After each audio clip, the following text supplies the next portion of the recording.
Welcome to a Meji Media podcast called Life Mastery. Now, I started this podcast for a couple of reasons. Number one is a little bit selfish because I love listening to and spending time with interesting people. Number two is I want this to be a bit of a toolkit for people, young and old, to learn from people with diverse experiences. You'll hear conversations with entrepreneurs, Olympic athletes, top corporate leaders and more, and they all have something valuable to share about what really matters in life. Along the way, I'll share some of my own experiences, the wins, the losses, the risks I've taken, and the moments of joy and tragedy. So listen with an open mind, and hopefully you'll take away something useful. Thank you and enjoy.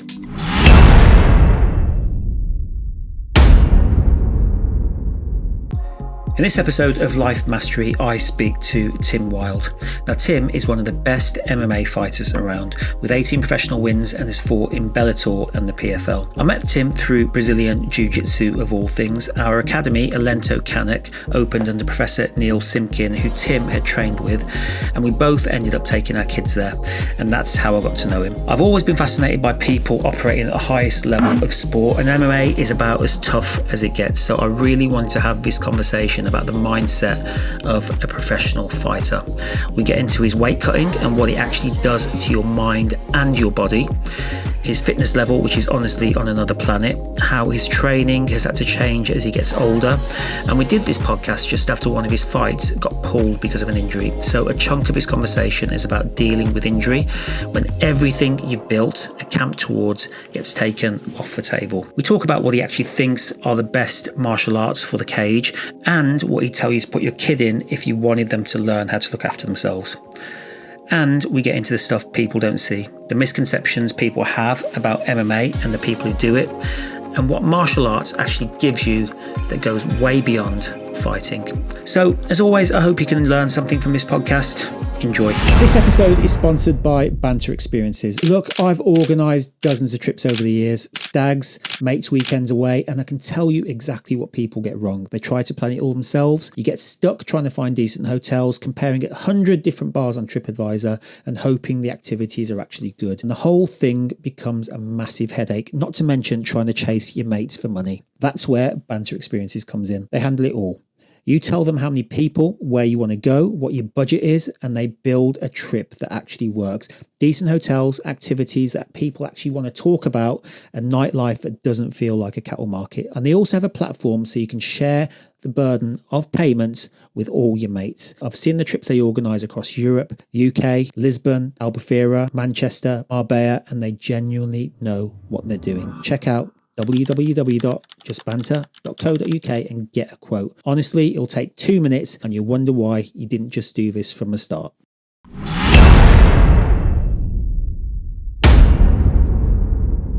Tim, first of all, thank you so much for doing this podcast with me. I've known you a few years now, and we were going to do this podcast a few weeks ago. Then you had a training camp. You're about to have a fight. Obviously, it didn't work out for a particular injury. I just want to ask you, how does it feel when you're building up to a fight and then suddenly you get injured? Mentally, how do you deal with that? Firstly, thanks for having me on. It's a pleasure to be here. I mean, I've kind of got used to it now. I'm long in the game, but it's disappointing. People don't realise this isn't your standard job. You're not on a salary. You don't fight. You don't get paid. So you don't get paid for the camp leading up to the fight? No. Okay. Until I've made weight on the scales and stepped into the cage, I don't get paid. So there's a financial aspect of things can be difficult. So if you don't have a secondary income or good sponsors, it can be very frustrating financially. And then emotionally, because, you dedicate yourself so much to preparing to fight another man and it's taken away from you. So emotionally and mentally it's hard. But one thing MMA does, it teaches you resilience and through all the experience I've had, you just got to get on with it and you can keep moving forward. So, but I think that's something that probably most people don't know. I didn't think about it properly and deep enough until you just mentioned it, that you're working for maybe a 10, a 12 week camp towards a fight, you get injured, you don't get paid for it. and that is your income, your living. Is that across the board in MMA that would happen with a lot of fighters? Yeah, essentially, yeah. Like generally, an MMA fighter at the highest level will get paid a show purse, say, just for a round figure, £100,000 show purse. The bigger stars like the McGregors of the world, that number will be much higher. The prelim fighters that have just signed to the UFC, that number will be considerably lower. And then how it's normally structured is you have a show purse and you have a win bonus, and it normally matches the show purse. So if you bring a massive following via social media and YouTube, etc., that I have heard nowadays that people tend to just have a one purse deal. So they'll fight, and whether they win or lose, they'll earn like a set amount. I think it should be like that, because if you're fighting at the highest level, nobody fights any harder to try and get the win to get the show purse. If you're going in there, you want to win anyway. So it should just be a set fee, in my opinion. And personally, I've said this from early on. If somebody said to me, there's X amount a week, you've just got to fight 2 times a year or 3 times a year minimum, I'd prefer that, because the insecurity, like you say, with injuries and stuff, it's hard sometimes financially, hard to like plan things, and hard to get mortgages. You might win and then lose, and you kind of money and salary or your wages rather looks all over the place. So it's tough. And when you think about it, you're doing probably one of the most, if not the most toughest ask out of any sports person, going into a cage, putting your body on the line, almost putting your life in the line in some respects. And all that risk is on you, really, isn't it? Yeah, I mean, I'm biased. I do think it's the hardest job in the world, but I'm sure there's much harder jobs out there. But it's like just the viewer or the fan or whatever, they see that the 15 minutes or the 25 minutes if it's a title fight of the cage, and then the glory or the upset. But as you say, 10 or 12 weeks before that, like there's hours and hours, and so much sacrifice goes into preparing for that. And not only that, that's just a fight camp. It's like a lifestyle. So even when you're not preparing for a fight, you're building your skill level and leveling up areas where you're weaker. It's like you're always training, if you're serious about the sport anyway. Exactly. And just before you've come here today, it's midday today. This morning you've been for a run, and that's like a typical day for you, isn't it? Wake up, train.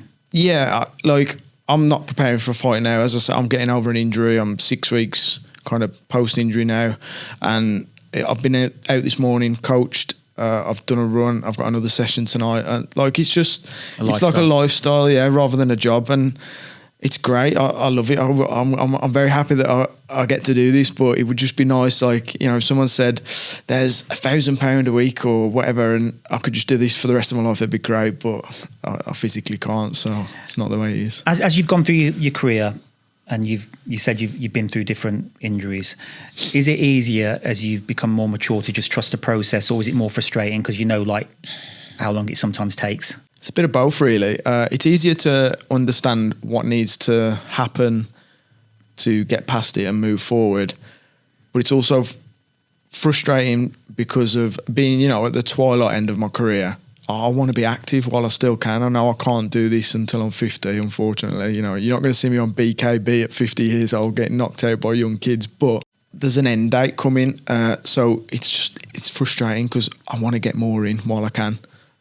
So yeah, it's like best of both there. It's like a 50-50 split, really. And BKB is that bare knuckle fighting, isn't it? Yeah. And that's what a lot of the sport has, not MMA, but like a lot of, I'd say, martial arts has gone down the road of now, hasn't it? These kind of entertainment-based promotions. Yeah. I mean, we was talking about it briefly before we started. I personally feel the last 5 to 10 years, the sport's had a big shift, and it's with the progression of like social media and the way the world kind of gets their entertainment now. People don't sit and watch Coronation Street now. Everything's streamed, everything's fast, and like TikTok and videos, and so yeah, I think like BKB, it's so brutal. You can make a little clip and like it's really like drawing a big fan base. And unfortunately, like a lot of MMA fighters, transitioning over to it at the later stage of the career, or perhaps when they shouldn't. It pays really well because it's so popular. But yeah, for me personally, I'm too pretty to go on BKB. We'll come back onto a bit more of like the social media, the promotion aspect of this a little bit later, but there's a couple of things I wanted to touch on first so people understand what you really go through as a fighter. The first one is that you walk around at what kind of like weight in kilos? I'm like 83 kilos 83. This morning. And then you would fight at what weight? I fight at it's 70.7, which is lightweight, but it's like everyone sees it as 70 kilos. Like, I just can't fathom it, to be fair. Like, I'm 86 and going down to 84 for me is like, it'd be a struggle. Yeah. Like, all right, maybe not a struggle. I'm not living it, breathing it, but I just can't understand like how anyone would shift that 10 kilos and if it's safe or not. I mean, regarding is it safe? Not many people. Like if you got 100 random MMA fighters in here, 95 of them would say, we wish we just fought at a more normal way. But because everybody's doing it, you're forced to do it. There's been some cases where guys have moved up a weight category and stuff like that. But let's say, for instance, I fight at 84 kilos. One of my best mates fights at 84 kilos, Fabian Edwards. He walks around at 100 kilos. I mean, I've seen him. I've stood next to him and he's massive. Exactly. So he weighs in at 84 kilos and he's 84 kilos for probably 5 minutes. By the time he gets in the cage the next night, he's probably 96, 98 kilos. So until the whole sport as a whole stops it, it's going to be a thing. But like to answer your question, if you like aren't in the sport or you're uneducated in that area, it would seem like mythical. Like people, women will say, "Oh my God, how'd you lose a stone in like a week?" Like, I need that diet. I'm like, it's not a diet. It's a science. It's not summer. It's not great. I don't think for your body. And believe it or not, I'm not that big of a lightweight. So I won't name names, but I know lightweights that walk around at 90 kilos and they make it comfortably. So I'm a fairly big, long, rangy lightweight, but regarding weight and size, I'm not massive. But yeah, to answer your question, it's a real science, and I'm lucky that I've got like real good sports guys around me, nutritionists, to understand it and help me through the process. So is the trick to be as strong as you can be and as light as possible? Is that where you're trying to go with when you pick your weight? I think so. I think it comes from like American wrestling days. Like they all cut weight, don't they? A lot of them all cut weight and weigh in on the same day. And if you think about wrestling, if you can weigh in in an MMA scenario, if I'm a heavy grappler, wrestler style fighter, and I can weigh in at 70 kilos, but go back into the cage the next day at 84, and my opponent only goes back up, he's a striker, and he only goes back up to 78, say, I've got 6 kilos in him, and as you know, because you do jiu-jitsu, you do grappling, if someone's 6 kilos heavier, you feel that throughout the duration of a fight, and especially if it suits to your style of fighting. So I think it's quite an old school way of doing it. I think the more modern day MMA fighters now, they don't tend to cut as much weight. I mean, as I said, I'm out of camp. I'm not even prepping for a fight. If I start a fight camp, I start at around 80. And a week out, I'll be about 76, and I'll just do that. That's quite like a good steady weight cut. Yeah, it's steady. It's not difficult for me. Like as I've had a lot of experience doing it. Going back to what I was saying, the MMA fighters tend to stay a bit closer to the weight now because all guys can wrestle now and they can grapple and they can strike. But 20 years ago, when UFC was just coming through, it was like you had the wrestler versus the striker, and so they had a bit of an advantage by being heavier. And you said it's a bit of a science. I've seen videos of, I think it's Conor McGregor on Netflix, and like YouTube videos of other MMA fighters that literally walking around like on death's door as they're walking onto the scales, and they just have to put a show on for getting onto the scales. And one of the things that I think some proponents of MMA have spoken about is there should be more weight classes, because in boxing there's a lot more, isn't there? Yeah, I mean, I'm not a heavy boxing fan, but yeah, they're a lot closer together. I think they're like every 5 pounds. It kind of jumps, especially as you go up to the higher weights, it jumps quite a lot. So my next weight category up is 170, which is 15 pounds heavier, or like in kilos, 77. Yeah. Which are guys like Leon Edwards, who's 6'3", double the width. His shoulders are double the width of my shoulders. You know, it's like some real big guys there. So yeah, 7 kilos is a lot, isn't it? Exactly. Yeah, it's massive. And that's, he's just 77 for like 5 minutes, as I say. He probably goes back in 84, 85. But yeah, I mean, would it solve the problem? I don't know if it would, because you just have more options. Maybe I would try and diet harder, and say if there was a 150 category or like a 68 category, maybe I'd try and make that. So I don't know if it would solve the problem. I don't know. Well, you know, nobody's figured it out yet. Yeah. So yeah, and then maybe there is a reason behind it why they are so far apart, and maybe it's because it's a newer sport in some ways. I don't know. But it is interesting that those weight categories are so far apart when these are professionally trained athletes who can kill each other, and it's massive, isn't it? So, you know, if you think about light heavyweight to heavyweight, it goes from 205 pounds to 265, and then from light heavyweight to middleweight is 205 pounds to 185 pounds. You know, that's like 20 pounds. That's a lot of weight. Yeah. A stone and a half, or you know, it's huge. I've seen some of your fitness data that you've shared before on Instagram and stuff. Like you've had your resting heart rate or something like 40 or something like that, and HRV like through the roof. And you mentioned before it is a bit of a lifestyle thing with you, because you're not just going into camp getting really fit. And when I bumped into you the other day, you were talking about how maybe over the years you might have changed your mindset around training, because I've been the same, where I thought training is where you go to a jiu-jitsu lesson or a CrossFit session and you've got to walk out sweating, dead, and like you can't do any more.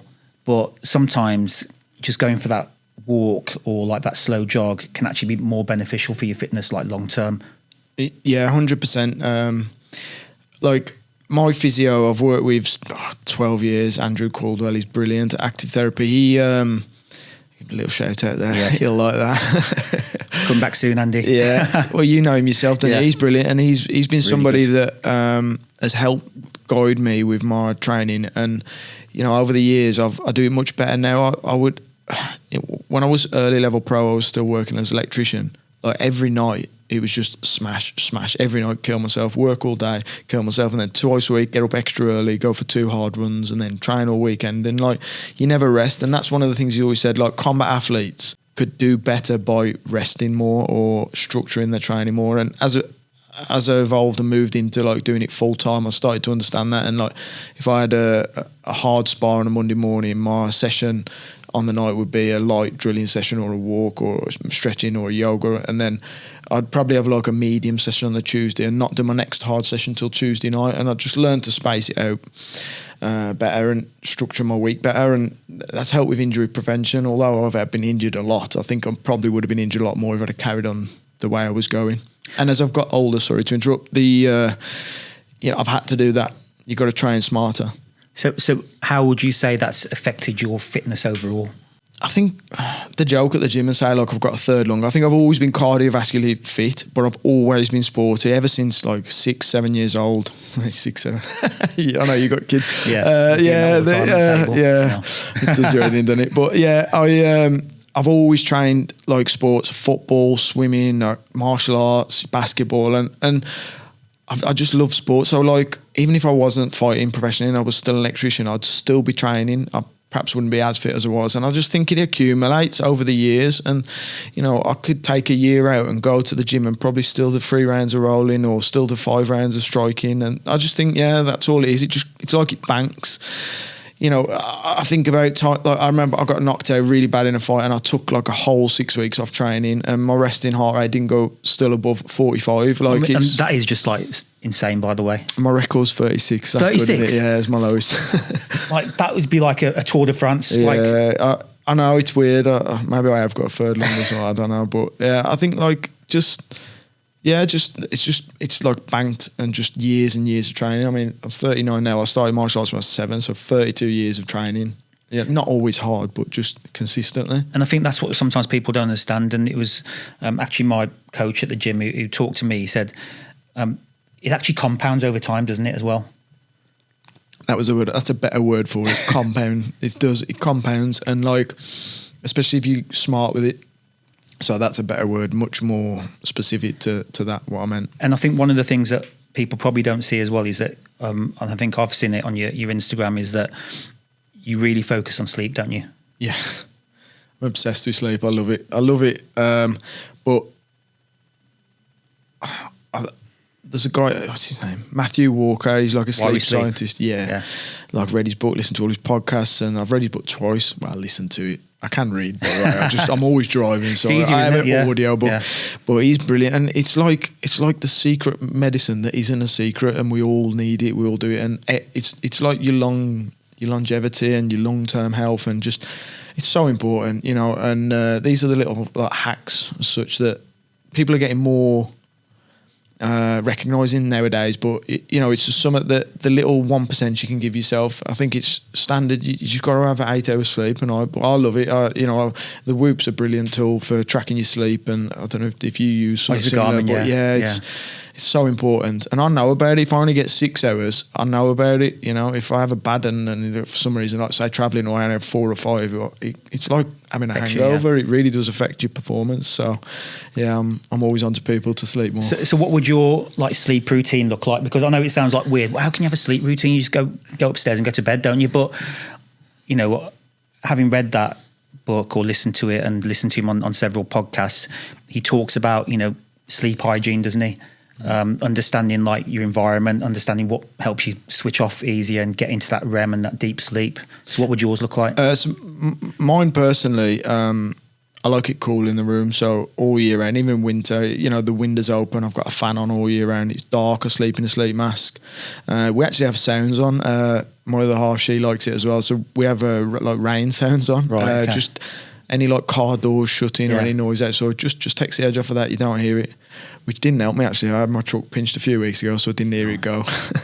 But anyway, I want to be the burglar who robbed your. Yeah, it's probably a good job for them. Yeah, it's a good job for him. Yeah. But and then just like I cut off caffeine from I will not have coffee after 2 p.m. at all. And then I dim all the lights, like from kind of 6, 7. I'm doing it again at 7 o'clock. And another thing is, I've adapted this last couple of years after re-listening to the book more recently. Light in the morning. As soon as I get up in the morning, I use the toilet, weigh myself. I've got weird habits and routines, and then I go and sit outside. I don't have my phone. I just have 30 minutes with my first coffee in the light. Obviously, you can't always do that depending on time of the year, but like light in your eyes early morning is really important for your circadian rhythm or something like that. So that's like my routine, and I sleep really well. I'm really happy in my life so hard. Just get into a ball and I'm gone. So that's good. And then during training camp, or like say you're doing 2 training sessions a day, would you maybe take a nap in the middle of the day as well? I've always struggled with napping, but I found the last couple of years, as I've got a bit older, I've been able to do it just through like timing rise and when my training's situated. But I just put the sounds on, put my sleep mask on, and I'll lie there for half an hour. And even if I don't nod off, it helps. So I do, but not always. You have busy like things always sort of going on in there, as a busy dad. But yeah, if I can, I do try and get a nap in. But I generally get enough through the night. Like, as long as I have +8+, I'm good. Most of the time, I get 9 when I'm in camp, so I'm all right off of that. Going back to your whole thing about your third lung, your fitness.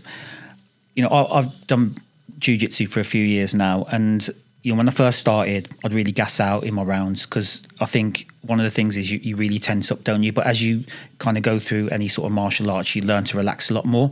But then what I've realised is if you go to a competition, the next 2-3 days, even if you've done 1 round, it takes you ages to recover. Do you find that's the same even at your level of martial arts, that you can be super fit, you can like be super calm when you go to training and stuff like that, but when you get into the cage versus going into a hard training session, it's a completely different feeling afterwards, and the recovery that goes along with it?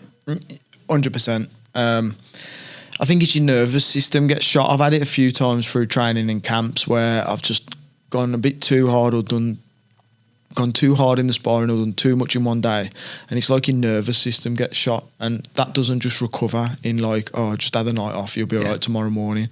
So, and you think about like when you're competing, your nerves, your adrenaline, everything's fired up in it, so it's going to be shot from fighting. Unless you go in and knock someone out in like 30 seconds, if you have a 3-round war, which a lot of my fights end up being, you're going to be shot from I think even then, like, your nervous system be active, because even the walk up to the cage, like everything else that goes with it, like standing in front of your opponent. Bear in mind, you've just cut 6-7 kilos the day before, and then rehydrated up, and I've talked about this a lot. Like when you know there's another man in another country or the other part of the country somewhere thinking about you day in, day night training, it's like that's a bigger deal. You're not just having a like fight in a pub. It's like this guy has trained specifically for you. If he's serious, he's studied you, he's studied your coaches, he's watched all your video, so yeah, it is nerve-wracking, but you can channel that, I believe. I've worked with like sports psychologists and that, and you can really channel that. You can either, it's fight or flight, and it can either help you or disadvantage you. A good example, we was talking about earlier, like one of the worst injuries I had was sciatica, and I had to have surgery on my spine following that.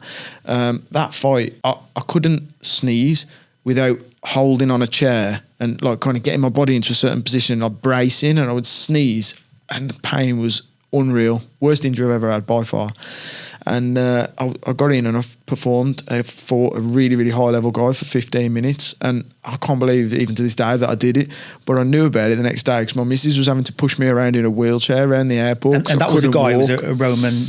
A Greco-Roman wrestling champion from America. Trying to pin you down. Yeah. And you were getting up every time. One point I kicked him in the head, but he caught the leg. And that, with like sciatica, it's like the nerve down your hamstring and that. And that was the only time I felt it in the fight. But adrenaline gets you through it. But like I said, the next day, or the next week, well, it ended up me having surgery. I was wrote off. So the average fight, how long would it take you to recover, do you think?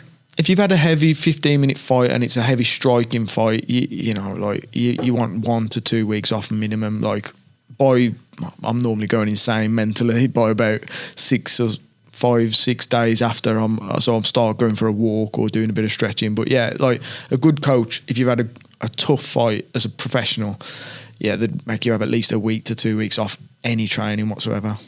So thinking about your fitness, what do you think has the biggest carryover to being an MMA fighter in terms of, is it your cardio? Is it because I know you do a lot of compound lifts and things like that. Or do you think it's just a combination of everything? I mean, I can only put it down to a combination of everything because I've always done like everything like the last few years, but it's like anything. I think you're fit at what you do. So you do as much MMA as you can, as silly as that sounds. Yeah. If I went and did high rocks, I would do okay, but I wouldn't be like the best of the group, even though I am super fit. If I went and played a game of football, I'd survive it, but running up and down the wing constant, so like you get fit at what you do. So you've got to be doing as much of the sport as you can. Now, you can't be fighting day in, day out because you'll just break your body in 5 years. You'll have to retire. But like, you're grappling, you pad rounds, you're sparring, you do as much of the sport as you can. And then if you're lucky enough to be full-time and you can afford to live that life, yeah, I'd always say you want 2 strength sessions a week, keeping your body strong for injury prevention, as strong as you physically can, because guys you're going to fight are going to be strong. You need that like resistance and that push back with them. And cardiovascularly, I've really got into running the last couple of years, but there's a separate conversation, but you can do anything cardiovascular, whether it's a bike or elliptical trainer or rower. But what I was going to say about running was an old Thai boxing coach, Damien Trainer, said to me, you can, because your heart doesn't know any different, does it? Right. So your heart is 170 beats per minute, whether you're running, whether you're on a bike, whether you're swimming. How does your heart know any different? But his argument was, but running is like better for you, martial arts, because it pushes you mentally different. And I have to agree, because sitting on a bike watching like summer and pedaling compared to running, I found myself wanting to quit more when I run. It's like harder on your legs. I don't know if you run much. So even if it was at the same, say, heart rate, say you're doing a zone 2 run or a zone 2 cycle, you think mentally it's harder to push yourself? I have to agree with him. Back then I didn't. I'd argue it with him. Yeah. But because physiologically your heartbeat is your heartbeat. Yeah. But I understand what he meant now. But at that time I didn't run much because I used to have problems with my knees and stuff. But I think like, I don't know, I just find with running, like the chase, what we was talking about earlier. Like if I'm on a 10K and I've got to do 2 laps, I'll get like 3/4 of the way around. I'm coming up to 4K and I'm like, oh, I've done enough this week. Like I've done enough today. I can just do 1 lap. 5K is all right. And that like and battling that is training your mind in itself. It's like, no, shut up, Tim, just run. So yeah, I don't get that if I'm swimming or if I'm on a bike. So I can relate to what he said. Interesting. I'm going to ask a few other people about that as well, in terms of like heart rate and whether it's a different carryover when you're doing running. You started karate as a kid, and I read somewhere that was it to stop getting bullied or something like that? Yeah. I started when I was about 7 years old, and I think I didn't get heavily bullied. You know what I mean? I wasn't like picked on by gangs of people, but there was a bit of name calling. Like I think my son's got ginger hair and glasses, and he's like one of the most popular kids in the class. But back when I was, it was like, oh, you ginger and all that, you know. So, my mum and dad, bless them, to like kind of just. I don't think they don't do martial arts. They've never known that. My granddad boxed, but yeah, it was like their decision. They're like, a couple of my mates went from the street. They're like, we're going to get you in karate, and so you feel like more confident and stuff. So you can protect yourself if you get into any situations. And I was just like, oh, whatever, okay, I'll try it, and fell in love with it. But yeah, ultimately the reason was through bullying and a lack of self-confidence, really. So. And in your style of MMA, because I've seen some of your fights, there is a lot of that kumite kind of, I mean, that's like sparring in karate, isn't it? Carry over, like you're very bouncy, you'd like have your arms out here. And would you say that karate had a massive influence on your MMA style overall over the years, and has that changed over the years as well? Oh, my style's definitely changed. It's tightened up, and I've like incorporated a lot more martial arts to it. But like when I first started MMA, I think I was 22, 23, and when I first started it, I'd done karate from 7 years old till I was 20, and I did have a little break when I was around 18 because I was working away and stuff. But yeah, so it was all I knew, so it was applicable. And my coach at the time, John, he used that like to kind of develop my style, and I still carry it through to this day. There's so much of karate that the range and the kind of explosiveness and some of the angles I use is really helpful to my style. And there's been many great fighters like Lyoto Machida, Wonderboy Stevenson. There's a lot of good karate fighters. It can apply well to MMA striking. So, but do you think it's harder for some MMA fighters to read because they don't know where those punches and kicks are coming from? I think so. Yeah, I think it's the explosiveness of it. It's like a blitz. They can't really see it coming. And if you've done that, I've done that, like I say, all through my teenage developmental years. It's just like quite natural for me to be kind of explosive. I mean, my style has changed as I've got older. I've incorporated a lot more martial arts too. But yeah, I don't want to put like all the angles and all like stuff to karate. I think the range is one of the best things it's given me, is understanding striking range, because it was like semi-contact point scoring karate, so it wasn't full contact. So you had to be very, very fast at getting out of the way, or very, very fast at closing distance. And that's the biggest thing that I think it gave me to help me where I've got like. Where do you see karate now, like that traditional Shotokan karate, in terms of a martial art, and especially for people who might want to go and do MMA going forward? I mean, I don't want to be disrespectful to karate, because like I say, it got me where I am today. But as soon as my son was able to do martial arts, I sent him to BJJ. But that ain't because I want him to be an excellent MMA fighter. That's because I want him to be able to look after himself. So in a self-defense aspect, it was jiu-jitsu straight away.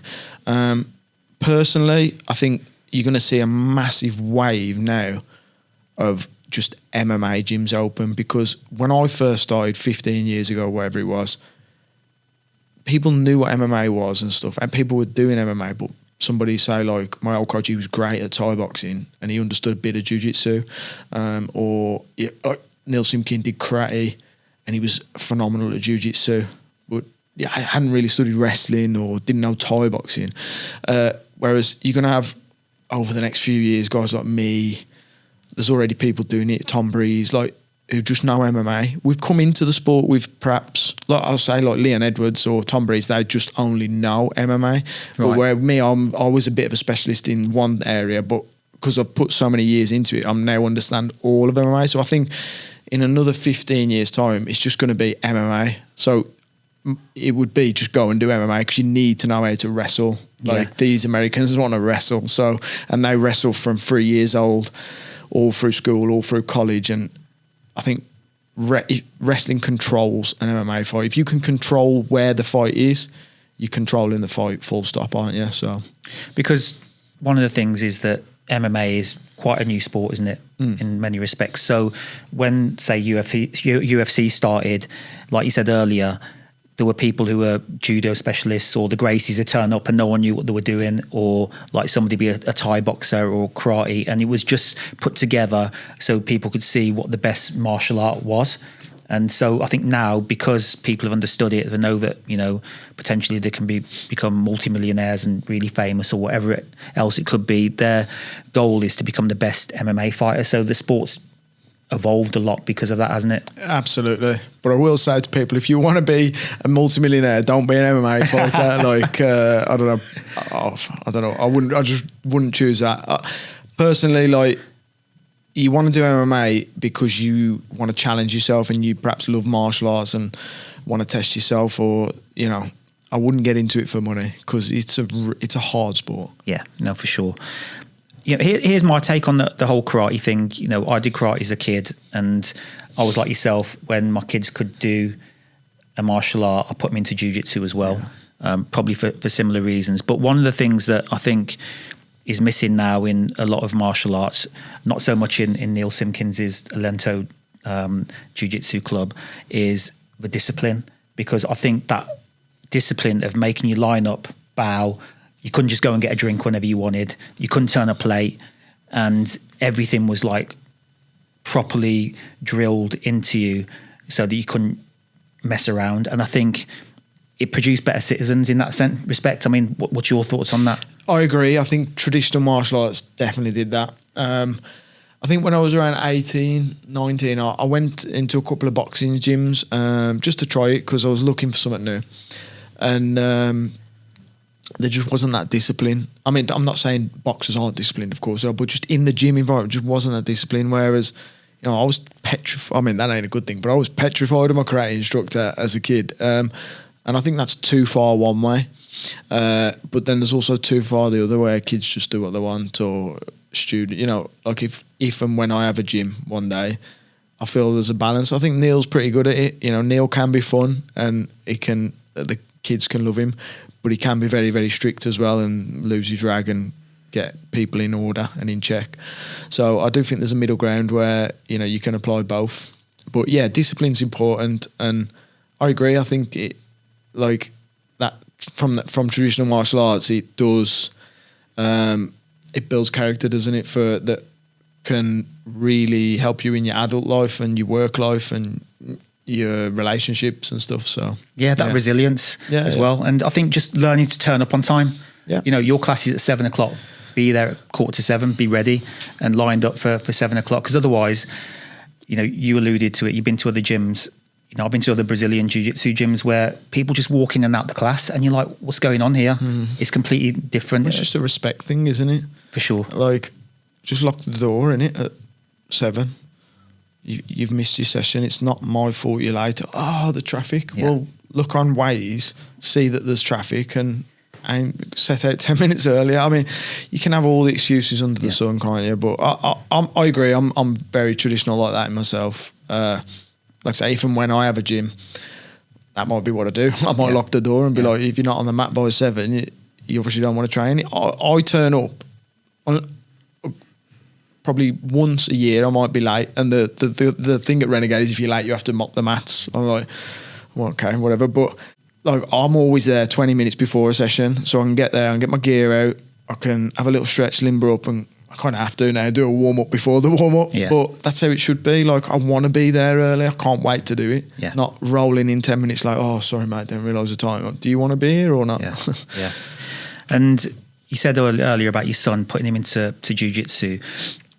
Was that because of the overall sport of jiu-jitsu, or was it because you potentially wanted him to do MMA going forward, or was it just to give him that foundation? I felt like, touching on what you said, it was one of the last individual martial arts that still had that bit of like traditionalness, if that's a word, about it, or discipline, and especially with Neil, as we discussed, and really just to get him interested in martial arts, and just, if you are a reputable jiu-jitsu club and you're a blue belt level, a proper blue belt level, millions of people might disagree with this, but on a one-on-one scenario, unless they're trained, you can keep yourself safe. Not, you can beat him up, or you're harder. That's just child talk. You can keep yourself safe. You know that. Doesn't matter how big they are, or unless they're carrying weapons, that's a different story. Yeah. And that was the reason I took him to it. I've never been so humbled so much in a gym than as I have in a jiu-jitsu gym. When I first started UTC, Vaughan Lee, the ex-UFC fighter, he's a Warsaw lad. Right. He fights at 61 kilos, and I walked in. I was about 100 kilos because I was a bit heavier than I am now. And I'd done karate. I was like European champion before. I'm a bit tasty. He made me feel like a little girl, and it was embarrassing. And I thought, oh my God, I remember it the first time being humbled like that, and I just thought, wow, that little guy could just do what he wanted to me. And that was it then, bang, just like switched something in me, and I was just like, this is for me. But yeah, so going back to your question, that is exactly why I took Quinn. So in a one-on-one scenario, if he gets into a bit of trouble and needs to look after himself, he can, and hopefully he'll see it through till he's 16 and he'll get his blue belt. And if he wants to carry on, I'm sure he might. He enjoys it, but if he doesn't, that's okay. He's got that base. But one of the things I'd probably say, leading on from that, is that you talked about getting into a one-on-one situation. Of pretty much yourself, any MMA fighter, most of the people you meet along the journey in martial arts, they're not really the kind of people to go out and get into fights, are they? No. Because I think a lot of that is down to the fact they're very self-aware, and also they've got the confidence to understand that they don't need to walk into another place and have an ego, do they?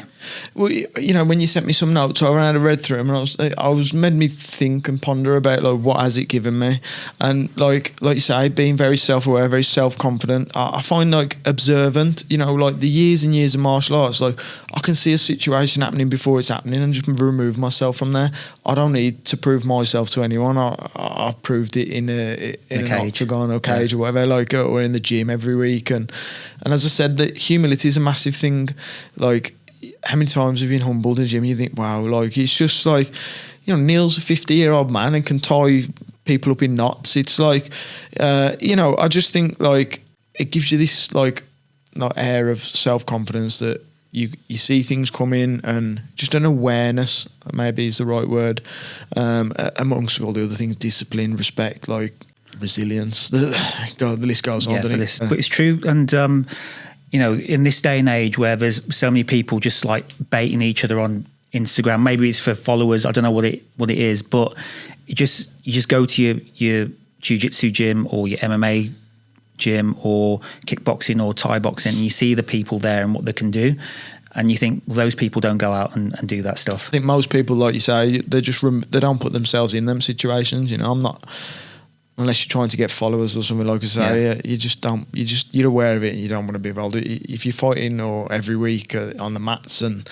you ain't got the energy to do that. I mean, you will defend yourself if you have to, of course, but yeah, it's like you've got it out of your system. It's like you're a new man after getting mauled for 10 rounds on the jiu-jitsu match. You're not interested in that stuff. It's like, so that was some of the reasons why I think Quinn there. And like, as you say, most people who can fight don't fight. You find it's the ones who can't, who perhaps are a bit insecure or had difficult childhoods or whatever it may be. Them are the kind of problem people you find. Of course. I remember years ago at a kickboxing club, and somebody asked the coach, what do you do if somebody starts on you in the street or wants to fight, and he says, run away.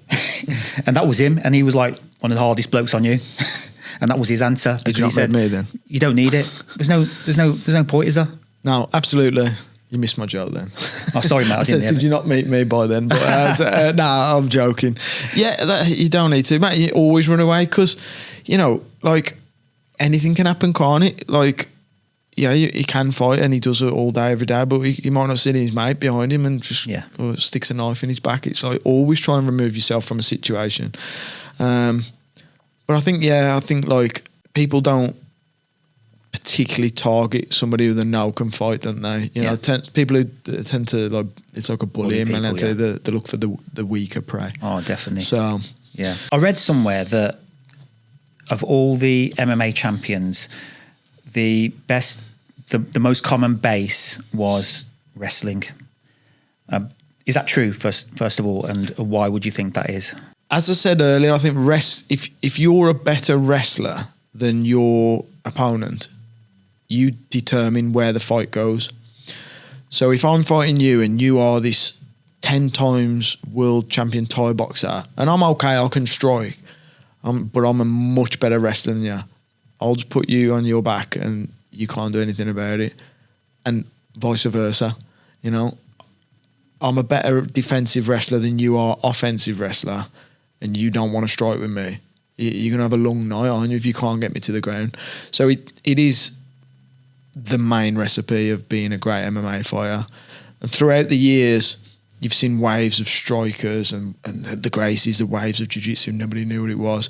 But it seems that of late, wrestling is the dominant force.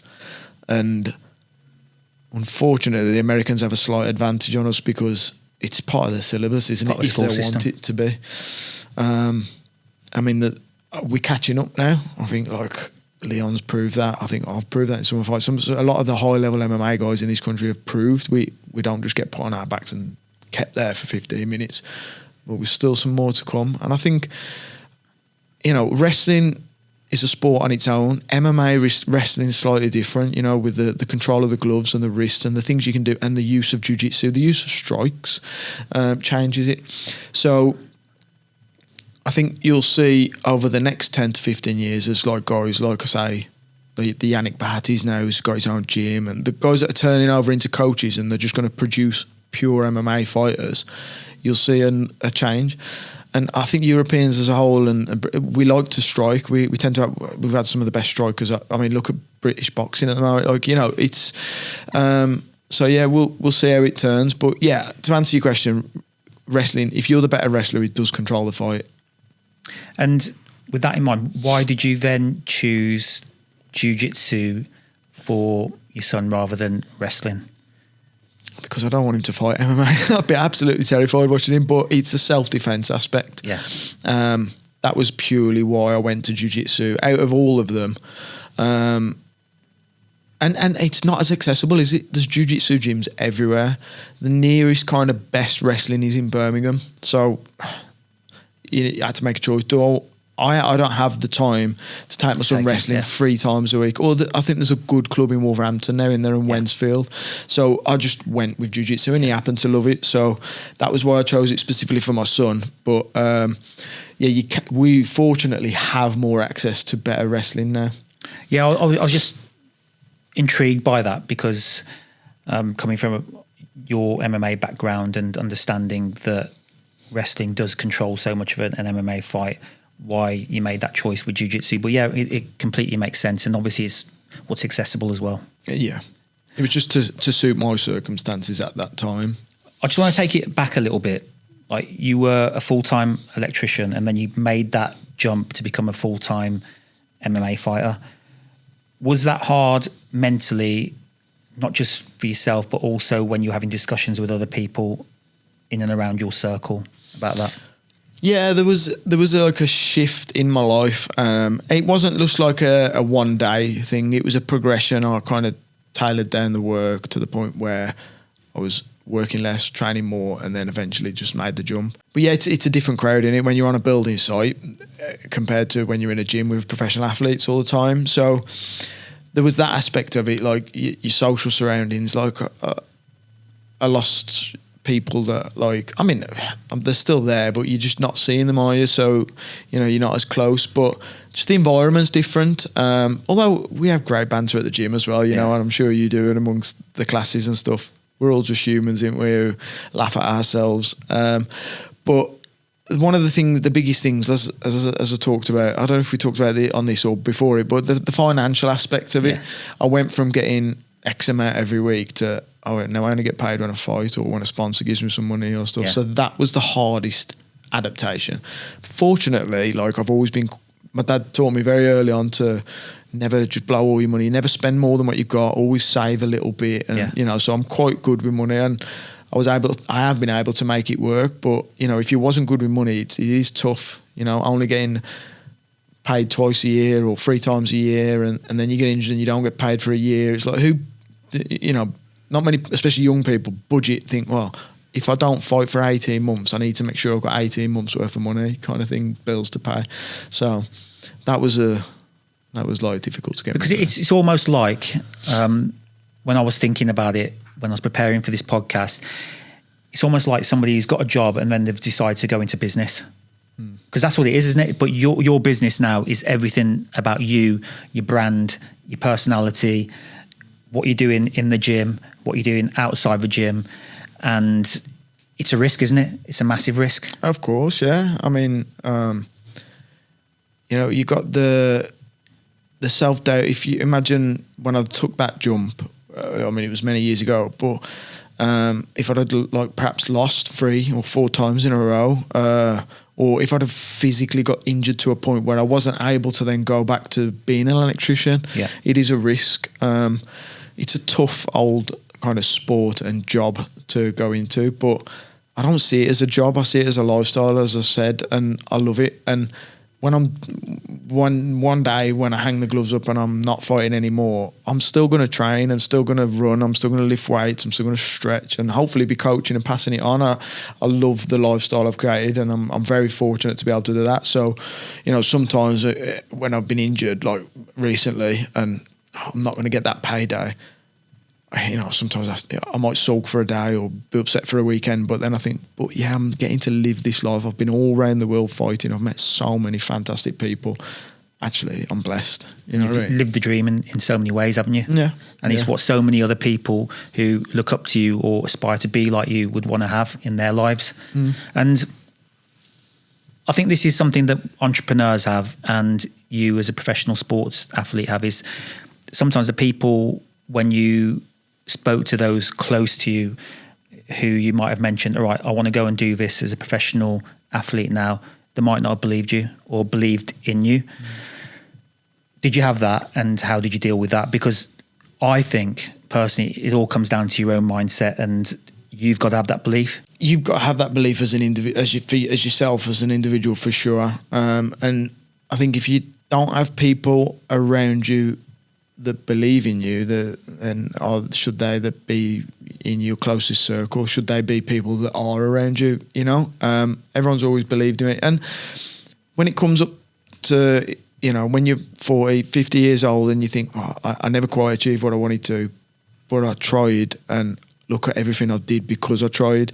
If you didn't try and you just, okay, I just was a bit of spark in there and just put some sockets on and rewire an house, it's like, I'm sure I'd have been happy. I'd have maybe had a bit more money, or like, you know, but I don't know. You'd always think, what if? Yeah. And you wouldn't have lived those experiences. Exactly. Like you can't put a price on that, can you? Yeah. If you give 100% and don't achieve it, you're going to achieve much more than not giving 100%. You know, only giving 20% and then just, you know, so. Yeah. You've always just got to give it your all, and just consistency. Like if you keep turning up, keep showing up, like opportunities come. Opportunities always come. I want to go back now to what we discussed earlier, which was about the whole thing around personalities when it comes to modern day MMA, or what's that new one that's come out, slap? Slap fights. Slap fights, or bare knuckle fighting, or these promotions that are put on now, which are 70-year-old ex-boxers against like a YouTube star or whatever it might be. Has there been a point where you thought, I should have changed who I am, my personality, to get on a bigger promotion or a bigger card? Or have you always thought, I'm a professional fighter and that's what I'm going to do, and that's what my pure focus is going to be on? There's been times throughout my career where I thought that. But for myself personally, I think there's nothing worse than, like, I think people would see through me if I was to pretend to be that way. Anybody who knows me knows I'm not that guy. And if I started calling everyone out and bad moving, I mean, you see it, don't you? Like, Colby Covington is apparently a really nice guy, but you look at him and what he does, and you think, yeah. Can you swear? Can I swear? Yeah, do what you want. Knobhead. Do you know what I mean? Yeah. And there's that new one, isn't that heavyweight? He's gone like over the top. Who's he's that? on the White House card fighting Derek Lewis. Right. Okay. And he's American footballer, and apparently he's such a lovely guy. Yeah. But he's like the stuff he says is outrageous. I don't know. You could do it in that sense as an act, or you can. I think like generally, Conor McGregor is that guy. I don't think it's an act with him. I wish I'd have done it because I think I'd have perhaps made a little more money or perhaps had more opportunities. But I'm very happy. Like I'm happy with what I've done anyway. You know already. I think like if I have my own gym, I might have one class a week where we do shit talking and learn about promoting yourself because it's important. As I said to you earlier, over the last 5 to 10 years, I've seen a big shift in that. It was always about, as I started MMA and got into MMA, it was always about the traditional martial arts, the best fighter, the GSP. GSP didn't trash talk, did he? No. And everyone thinks about him as being the best in the world. So it could be done, but it seems like now you need to have that. I don't know. Maybe it's just the way the world's changed. And I think a lot of it is for people who don't understand anything about martial arts, because when they might see a mixed martial art fight and it goes to the ground, they don't understand what's going on. And for a lot of people, that can be quite boring, can't it? Unless you don't understand, like, oh, we're doing some jiu-jitsu there, or he's pinning him down really well with his wrestling. So they're always looking now, especially promoters, that 10-second clip, that viral clip that's going to just go wild so that people are going to follow that promotion more. Exactly. And if you've got some muppet shouting or abuse and swearing and doing something crazy, and he's got I'm gonna Colby Covington, God, that guy's mental. Have you seen what he says in his room? I'm going to buy a ticket to watch him fight just because they want, you know, they might not understand the fight, but they've bought the ticket, so the UFC don't care. Do you know what I mean? So, that, I think with today's generation as well, like, everything's just so fast, isn't it? And streamed and bam, instant gratification. Like, so, yeah, like, I think that's why it's gone that way. And I was listening to a podcast with the owner of One Championship, and he actually admitted it on that podcast. He said, we don't want fighters that are going to go the distance. We want fighters who are going to knock people out within like 30 seconds because it helps our viral clips. Of course. And you'll get the traditional martial artists and the fans, the real martial arts fans, that they will appreciate wherever a fight goes and the little intricacies and details that happens in like grappling exchanges and stuff. The feints, the measures and the subtleties that they're doing, they'll respect that. But then you've got the we want blood audience, and like the more of that they have, the more it brings in. So looking forward to 10 years time, where do you think it's going to go as a sport? I think regarding like British fighters, I think you're going to see a more well-rounded MMA community, and you know, I think you'll see a shift. Like the Ilia Topuria, like Sugar Sean, he can do it all. He can wrestle, he can grapple. You will still have specialists like the Khabibs that are just, you know, wrestlers. But I think you'll just see more and more fighters be just all-round MMA fighters where they can wrestle, they can grapple and strike. And unfortunately, I mean, I can't predict. 10 years ago, it was different to how it is now. Hopefully, it goes back and it's more about the fighting. Yeah. But the reality of it is, it's probably going to be more about the viral clips, and you know, there'll be VR. People will be watching it in VR and stuff. Then who knows? Yeah, because with AI and the way the world's going, who knows what it would be like? Exactly, and I think that's what I was trying to get at. Is like, okay, you'll see a better fighter all round, but hopefully, in 10 years' time, fans will like appreciate, the purists anyway, will appreciate that these are real trained athletes who are doing some crazy stuff. And when I think about like this conversation I heard the other week with Dan Hardy, and he was talking on Joe Rogan, he was talking about, all right, the UFC's got the credibility, the fans, the viewers around the world, but then promotions you've been on, like Bellator, they could have just as skilled fighters, but they just haven't made it across to the UFC, and they're just not as well known. Yeah, it is unfortunate, but your purists, if you ask somebody who knows martial arts, they'll know Tim Wilde. But the We Want Blood audience, you ask someone who's Tim Wilde, like, who the hell's that? And I have fought at the highest level and fought some of the highest level lightweights in the world, but because I never got to the UFC, or I think I missed out. I was a bit too old, to be honest. But it's like it's a pure marketing machine, isn't it? The UFC, they're just pumping out fighters and media. It would be nice, like we've just had the most valuable MMA promotion, whatever is Jake Paul's one, did that first MMA show on Netflix. Much more eyes on it. It'd be nice if, wouldn't matter what promotion you're on. But that when you talked about yourself being a brand and an entrepreneur, I'm terrible with that, with business and pushing my own brand. I don't do enough of that. You know, we got a mutual. Well, it's friend. not your job, is it? No, it's your job is to be an to win the MMA. fight. But you know, unfortunately, that is part of your job now. I think that is like 30% as important as being as good as an MMA fighter. So. Unfortunately, we can't be great at everything, and I'm not very great at that. But promoting yourself is so big. What would you say some of the most difficult moments have been in your career? Good question. I mean, the losses are hard, obviously, and I don't know if it's through my own self-belief and stuff. I never, until I fought Mark DeCasey, I'd never lost a decision ever. I'd won every decision. The only time I'd lost a fight is I got stopped, and that was only 3 or 4 times, and it was always every one of those losses, and you have to take yourself out of it and try and watch it unbiasedly, but I was always winning the fight and just got caught. And I honestly was like, so the losses are hard to deal with. Even the Casey fight, I thought I could have turned that up in the 3rd round and won that fight and stopped him. He was done. I don't know if you watched it, but the fight prior to that, I'd been heavily knocked out and face planted by a guy that hadn't landed a punch on me really for the whole first 4 minutes of the round. And the first one he did, the first significant strike he landed, face planted me. And so they're hard to deal with mentally. You have to like do a lot of deep diving and like is that because of resilience and.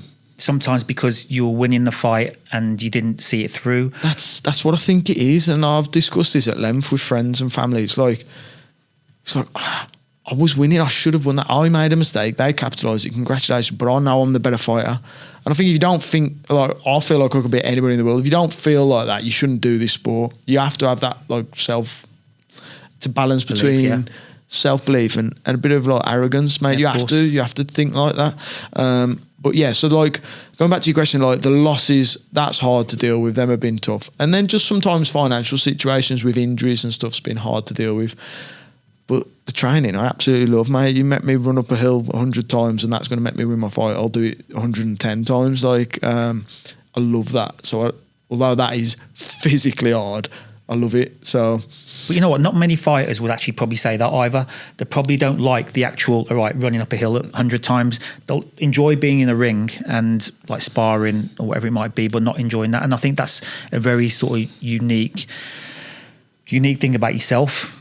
Yeah, potentially. And that might be why I've always pushed myself when I need to push myself, and like might be why I have a real good like fitness base and stuff. I like training hard. I've always... I've kind of worked hard. I've worked since I was 11 years old, weirdly. Like my dad taught me that early on, like, get a paper in, and then I got a Saturday job, and then then I was in on the school holidays, and then, I got an apprenticeship, and I've always understood and valued hard work and what it gives you. My mum and dad didn't have a lot growing up, and my dad took himself to college at like 40 years old to get electrical. To become an electrician and stuff. He worked in a steel factory, and it just taught me a lot growing up, and I've always, that value's like instilled in me. I understand what hard work can give you. So I do enjoy it. I probably won't when I'm 60. Yeah, I'm all crippled up and but I think again you'll look back and think I didn't leave anything on the table. I put it all out there. I gave it my absolute best. And I think when you look at those moments where you took a loss, okay, you're going to think, all right, I could have won that fight. But again, you look back with experience. I think you'll look back with absolute pride at what you've done, because I say it over and over again to people. I can't understand like how anyone could walk up to a cage knowing there's another man, like you said earlier, from somewhere else around the world who studied you, who's a trained martial artist, who wants to do everything to knock you out, and that feeling that you must go through before that fight. Yeah, and as I said, like I feel immense pride already of what I achieved. I still believe I got more to achieve, and I will be. You know, when I look back, hopefully in 20, 30 years time, I'll be like, wow, I'm dead chuffed with myself. Well, thinking again about the hardest things, but you can also think about some of the most amazing things that you've been through. And tell me if I'm wrong, but I just said about that ring walk where you've been in some massive stadiums around the world and everyone's like cheering your name, and then you've knocked someone out and you've won a fight. That must be completely like on the complete other end of the spectrum. Yeah, for anyone who's done that at a high level and won a fight, have your hand raised. Like as you say, you know that other man is preparing for you for 10 weeks, studying you, he's thinking about you every night as he goes to sleep, he's waking up thinking about you, and it's like he wants to kill you because you're trying to take what's his, and vice versa. And then to better him, there's no other better feeling. To go in there and better him, no better feeling than that in the world, like literally no better feeling. And I think that's why it's so addictive. So it is the highest of highs, but as you hear a lot, it is the lowest of lows in some ways as well.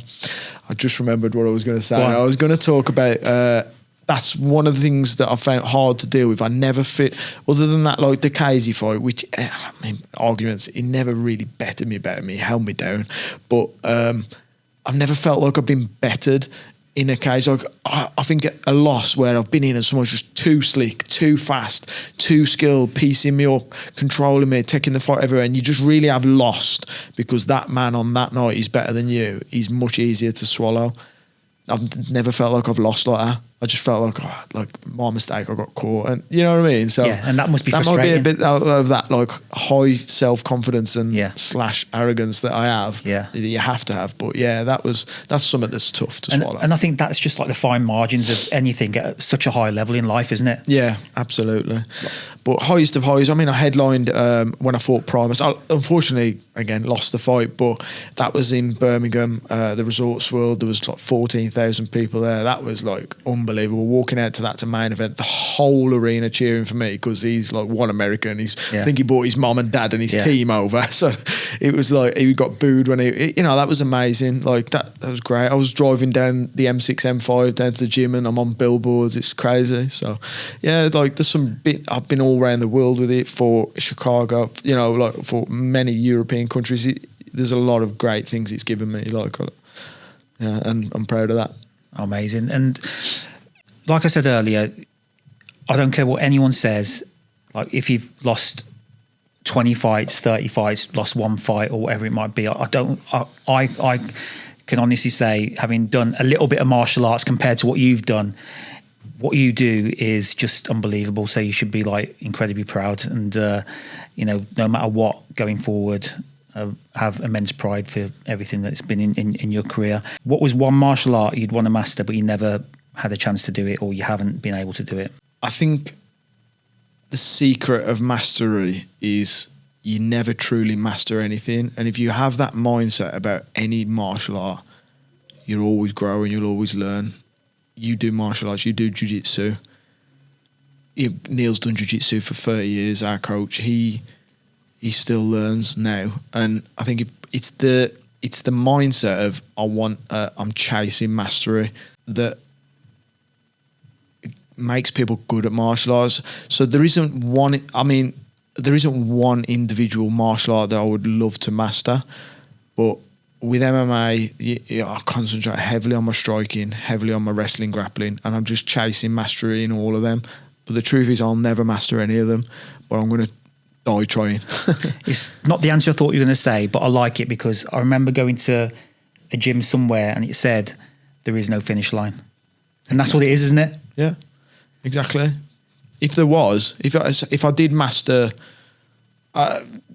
boxing or jiu-jitsu, if I mastered jiu-jitsu, why do I need to train anymore? I've mastered it. Do you know what I mean? It's like, so I don't think you can truly master any martial arts, but if I could it would be probably wrestling.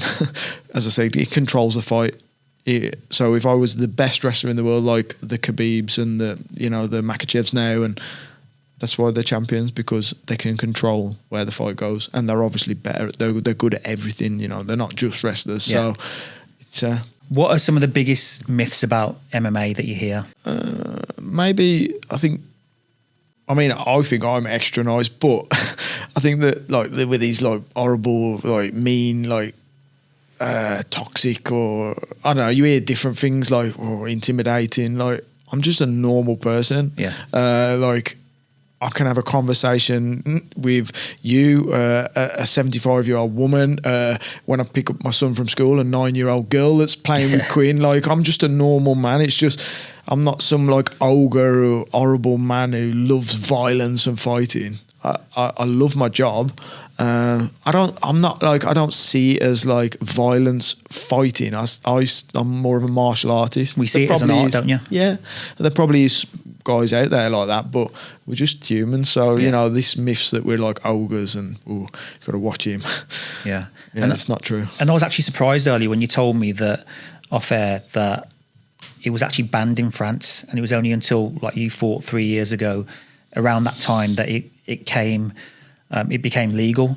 And I think one of the reasons for that might be what you just alluded to, that people think it is this just brutal sport, and it's it should be illegal, and it's full of like brutes essentially. That's a great word you've used there, because that's like triggered my thought. Like if you speak to somebody who's not really knows what it is, or doesn't really follow sport or something, and you're like, oh, what do you do for your living? And most of the time I'll say electrician to avoid the conversation. Do you play rugby? Like, yeah. Just because I can't be bothered to talk about it. But you know, if someone like if I do say, oh, I fight MMA, what's that? And I hate saying it because it's such a derogatory term, but I'm like, okay, it's a cage fighter. I'm like, oof, that's brutal, ain't it? I'm like, well, it can be to you, maybe, yeah, it can be, but it's actually very, very technical, and it's a true sport, and I dedicate my absolute life to it. But then am I going to stand and tell that to a stranger? No. So I get somebody who doesn't know what it is, it could come across brutal, but we're not brutal people. We're just humans. Like, yeah, for sure. I love going on walks and watching soppy movies and going for a coffee, and I'm just like a normal bloke, you know? Yeah. What type of people last in MMA gyms, and what type of people don't? Great question. You have to, and I know Neil said this as well, and I'm not stealing this from him because I hear this a lot of gyms. You've got to be coachable. You have to be coachable. You have to be open-minded. I will go in and roll with a white belt who's trained for 3 months and be open-minded to something he says, not, sure, what do you know? You can't have that attitude. You have to be open-minded and coachable. And you can develop like resilience and discipline and all the other things. But if you're not like, I think you're either like that or you're not. Yeah. And you can see, I see it on guys that have trained for years, and I always think you'd be so much better if you was a bit more open-minded. You know, I can think of a few examples, and I won't name names, but just like, that's a big thing. So that works. You're coachable and open-minded. That works. Well, I guess what doesn't work is the opposite. Ego, like you're going to get humbled. Everyone in the world will get humbled in an MMA gym, in a jiu-jitsu gym, in a martial arts gym. Like if you can't swallow that and think, oh, fair play, I need to get better at this to get you back. Even if that's the attitude you have, you've got to have that. But if you ain't got that, you're just not going to work in a gym like that. And I was thinking about this as well, and I thought about it probably a lot more lately. And I was talking to Professor Charlie about it at jiu-jitsu as well. I think when I see some people who last versus don't last at jiu-jitsu, and I'm not saying it is the same at MMA, it's patience as well. Yeah. Because there's so much to learn. And when you go in there, and I see it with a lot of people, they go 5-6 times a week to start with when they just start, because they're so keen to learn. Oh, wow, like, look what all these people can do. Like, this little kid was like submitting me, and they want to learn it, they want to pick everything up. But it doesn't just come overnight, does it? It doesn't come after 3 months. It doesn't come after 6 months. It takes time. And I think a lot of people get frustrated along the way. I agree. You can't rush experience, and it's a journey that you're never going to master, as we talked about earlier. But it also can be a bit like, I can speak from experience with my partner. She trained jiu-jitsu for nearly 3 years, and she would just always say, it was quite negative really, and I did try and change her mindset, and she'd be like, I just don't feel like I'm getting any better. I'm like, you are getting better, but everybody that you started with, they've all got better as well, and some of them may have got much better than you because they're trained 5 times a week instead of twice a week. Some of them not as much because they did once a week or missed a few weeks and stuff. It's like, if you just train, if you're just a hobbyist, you're just a builder or an office worker, whatever, and you just train 2 times a week, and there's a reason, there's like a bit of a regarding grading, like a time frame. If you train 2-3 times a week for 2 years, you should get to the level of a blue belt, your average person. Some may do it quicker, some may do it slower, and that's it. It's like you learn that through martial arts, consistency, but you really can't rush it. There's been the odd exceptions, like I believe like BJ Penn got his black belt super quick, but I'm sure his dad was the Prime Minister or something of Hawaii, and he was like a multi-millionaire, and he was just having privates every day and training classes every day, and he did it in like 5 years or 4 years or whatever. But that's an exception to the norm, isn't it? So but patience is key. Yeah, I've seen on your Instagram you're doing a bit of coaching yourself, and you can talk about what you think should be a good coach versus like some of the experiences you've had with coaches. What makes a good coach and what doesn't make a good coach? I think what doesn't make a good coach is somebody who thinks you can train everybody the same way. So other than the physical obviousness of like somebody tall, somebody short, like other than that, there's the personality aspect of it and the emotional side of people, and I've got to learn that over the years. It's like what might work for me might not work for you, or will work for her but not him. Do you know what I mean? So thinking, right, everybody in the world can be a rangy karate fighter. No, some people can't do that. So that for me would make a bad coach. And on the flip side, a good coach would be somebody that understands, there's your foundations you need as an MMA coach. As an MMA, even hobbyist or competitor, you need basic foundations, but recognising that people need to train different ways and train certain areas different, and also how you train them. Some people, I quite like being beasted and pushed and shouted at. Some other people might not like that. They might not being like carefully like encouraged and their ego caressed, and whatever the word you want to use, understanding everyone's different. You have to be super selfless as a coach, and I do struggle with this. That's why you've probably seen over the years I dip in and out of coaching, and it's because as a fighter you have to be so selfish, like you really do, like you have to put everything first regarding your fighting career.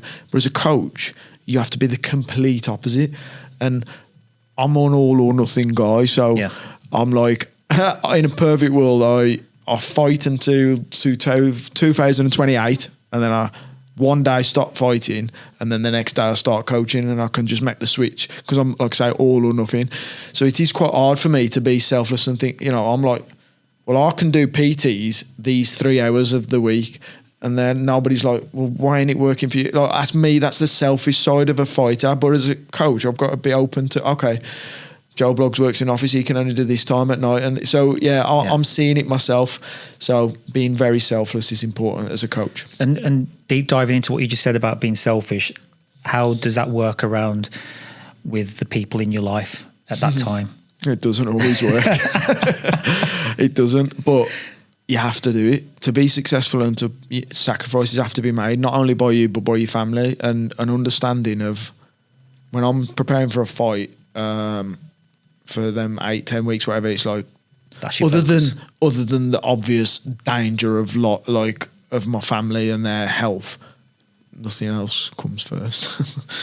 I don't care if we're going to a wedding. I ain't going to a wedding. I need my 9 hours sleep. Or I don't care if you want to eat out. I'm not eating out. You can tell I'm reliving previous conversations here, but that's how it's got to be. Yeah. So that's the selfish aspect of it. Yeah. And as a coach, you have to be selfless when you build a team up and you've got fighters, and Gurmej, you're fighting next weekend. I'm not getting paid to come and corner you. Not with an early level and all the effort and energy I've got to put into you for 10 or 12 weeks. You're just paying me £50 a month membership or whatever it be. I'm not getting no extra for that. But yeah, that's what it is. Yeah. And that's the 2 examples of that, really. And then now flipping it, putting your coaching hat on, you're going to have people who aren't going to have, say, the talent or the skill level that you've acquired over the years. And when you're coaching them, could you see that as frustrating that they're not picking things up the way that you would? Yeah, if I'd got my selfish hat on, but that's like when I'm full on coaching, it's like you have to respect that, and I have to find tactical ways of how I can improve that, or that incorporate that patience and understanding that, okay, this person X here is going to take a bit longer, they're going to be a bit longer, and then there might be a point where this person X here might really, really want to fight, and I might have to have a difficult conversation with them and say, as a coach and as your friend, respectfully, don't want you to fight, and I really don't want you to do that under me, not because of representing the name, because the result doesn't matter to me. Your safety matters to me, and I don't think you're of a level where you can safely get in there and perform. I'm anticipating having to have that conversation one day, and it's a hard conversation, but as I've got older, I'm learning having difficult conversations, as difficult as they are in the moment, it's better in the long run, and I don't have enough of them, to be honest. For sure. I'm an avoider. Well, it might be because, like you just said, your focus for the last, 10, 15, however many years has been Tim, the MMA fighter. And I never really thought about it like that everything has got to be around your focus on whatever that goal is as being an MMA fighter. And that's, another great point that you made, that you can't do a little bit of coaching at the same time because mentally you're not in that mind frame. And there's a great story. I don't know if you've heard of Warren Buffett. He's like one of the biggest investors ever known. He's multi-billionaire. And he talked about, you have different pillars in life. It might be your health, your family, your career. And there's another one, I think, I forgot what it is. But anyway, he says you can't have all four at a really good level at all times. And he said he'd talk about, he'd go home, his kids would be there playing. He'd just walk straight past them, go upstairs into his office and started reading all these investors' notes and things like that, because his focus was on being super successful. And unfortunately, whether people like it or not, that is what the mindset of somebody who wants to be successful at that career or that professional sport or that level. And that's what their mindset needs to be at. Absolutely. I always talk about it within family and friends as like spinning plates. You can only spin so many plates before they start wobbling and you're losing them. And it's the same as like what you say, and it's understanding when to put time into areas, when you can and when you can't. And when you're in fight camp locked in at a high level, it's like, unfortunately, Quinn, I have these conversations with him now because he's 9 and he understands. It's like, you're not going to get me fully for these 8 weeks. I'm here and I'll keep you safe and I'll provide. But after this fight, I always book an holiday or something. I will go away. Do you know what I mean? I love bomb him. And then in the times when I'm just skill developing and I'm just working areas of my game, you put extra into him then. Yeah. And he understands that. And what do you say about the sacrifice? He hates it. He wants to be with me all the time. And, I've got a really great relationship with him, and he has with his mom too. And we co-parent him. And, that's all kids want, isn't it? The dad or the mom, and be with him. He's an only child as well, so he hasn't got brothers and sisters to keep preoccupy him. So, but that's one of the many sacrifices I have to make when I'm preparing for a fight. I mean, it could sound ruthless. I'm not saying I don't spend time with him. I do, of course, but it's just not the same as when I'm not prepping for a fight. I get it. I run an events business, and a couple of times, like COVID being one particular example, I nearly lost my business, and it's difficult because you sometimes see your identity is almost attached to what you do as a profession. Not amongst you close circle of friends and family and things like that, but maybe to the outside world, because I'll promote my events on Instagram, and you'll push your fights on Instagram and things like that. How do you feel you're going to navigate that. I don't know whether you said 2028 you might retire or whatever it might be, or 2038, I don't know. You'll be, like you said, you might be fighting when you're 50. But how have you thought about that in terms of the context of your life? I mean, I haven't thought about it too deeply, but I think I'm just naturally kind of recognising with the age that I am, and that I'm at that stage in my career where I need to start thinking about what's next. So this is why I've started doing a little bit more coaching and opened my mind up to that a bit and started making notes on what's next for me in the future. But, you know, I don't know, to answer your question. I think like it's something I need to think about a lot more, because perhaps like you say, people just think, Tim, the MMA fighter. It's like, I am an MMA fighter, but I am just a normal bloke as well, who's got a son, who's got a missus, who likes going on holiday, and like I say, likes going to the cinema, eating out, and you know what I mean, traveling. Yeah. So I'm just, you know, I mean, I don't really watch much of a sport. I don't get a lot of time to do that, but I like watching like boxing. You know, I'm just like a normal bloke. I have an identity around that, but unfortunately, it does create this lifestyle. And like, although one day I'll hang my gloves up and I won't physically compete anymore, I will still train because I love it. So it's kind of always going to be me. Yeah. But my shift might be that I suddenly have a coach. I might go back sparking. I'm 39 at the end of this month. Let's say I retire at 40 or 42. My body and my team will tell me, but I don't like to put an end date on it. I'm 40 still. You got to work till you're 60, 70 nowadays, haven't you? Like, so I might just do another career. Why not? Yeah. So there's still got plenty of life left. Yeah. But I'll always be involved in it. No, for sure. And I think that's what is important for a lot of, especially athletes, because that window is so small, isn't it? And understanding life's got more meaning as well. Of course. And they do. A lot of people do struggle with it. You see people turn to addiction, and you know, it's because their identity is they are Joe Blogg's MMA fighter. You can't fight anymore. So what are you? Who are you? It's like, I am more than that. Like I know that about. So I don't think I'll massively struggle with it. I'll find other ways to channel my competition. I'll for sure. Get a gi on and get choked out by everyone at Alento, or I'll go into high rocks. Exactly. There's plenty. There's plenty of ways to compete as a 40-year man, as a 50, and then it'll be selflessly through my team, hopefully, if that's the way I go. Yeah, for sure. But it's just understanding that. Yeah, and understanding that time you walked into a cage and like you had your hand raised, that high that you had, you ain't going to get that from ice baths, are you? Like, you know, not at all. But but you can get it from other things, and it might not be as high as that high, but I've had that, and I've loved it, and you know, and I'll hopefully get that a few more times, and then you just find it. I would enjoy if I've developed a fighter over 5 years of coaching them. I'll enjoy them getting that. It'll be rewarding for me. I coached early on as well, before I kind of moved teams and stuff. We had a kickboxing academy, and we grew that from 4 or 5 students to over 100 students. And I get such, it's so rewarding to see, you know, a really shy, quiet kid come in, won't even look you in the eyes, to 5 years down the line. They're not necessarily a fighter, but they can look you in the eye and hold a conversation, and they're disciplined, and they're doing the dishes for the mum when they ask them and stuff like that. That I'll get that's rewarding for me. So I believe I'll get a lot. That's why I think I'll naturally go into coaching. I enjoy it. Yeah, no, that's what sport and, you know, martial arts gives you, isn't it? Yeah.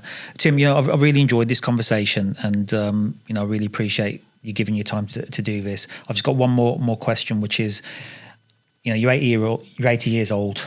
What will mastering life have been for you? Dying, not saying that I'm dying at 80, but sitting there at 80 years old thinking, I have no regrets, and I am proud of being a positive influence in my son's life and other people's life. And, you know, at 80, somebody can watch it on virtual reality or a hologram or whatever. They'll be fighting in virtual reality. Like, look how stiff he is. 35, yeah. You know, just I've given something to society, you know, and I'm happy, and my family are happy. That would be good enough for me. Amazing. Tim, it's been an absolute pleasure. Thank you, mate. I've enjoyed it. Appreciate it, mate. Cheers. Thank you. This episode was brought to you by Banter Experiences. If you're organising a hen, stag or a group trip and don't want to spend 3 weeks researching bars and hotels, check out Banter. They handle it all properly. Decent venues, solid activities and no stress. They operate across Europe, Bucharest, Lisbon, Albufeira, Marbella and much more. Head to www.justbanter.co.uk, tell them what you need and they'll get a quote to you within hours. Thank you for listening. Thank you for listening to Life Mastery. To hear more about our podcast, please subscribe to our YouTube channel, which is my name, Gurmej Singh Pawar, Meji Media, or follow my Instagram page, which is events_Gurmej. And we also have a website, which is www.mejimedia.com. And all other ways to follow us will be available in the show notes, including TikTok, X, LinkedIn, and all the rest of it. Thanks again for listening, and speak to you soon.